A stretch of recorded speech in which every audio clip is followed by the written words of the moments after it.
until 9:15 p.m. At 8:42 p.m., a severe thunderstorm was located 4 miles east of Ogden, moving east at 30 miles per hour. Expected hazards include tennis ball-size hail and 60 miles per hour wind gusts.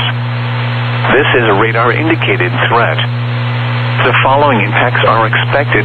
People and animals outdoors will be injured. Expect hail damage to roofs, siding, windows, and vehicles. Expect wind damage to roofs, siding, and trees. Locations impacted include Manhattan, Ogden, and St. George.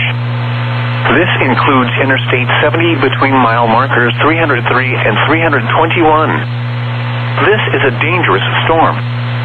Prepare immediately for large destructive hail capable of producing significant damage. People outside should move to shelter inside a strong building and stay away from windows. A tornado watch remains in effect until 1 a.m. Kansas.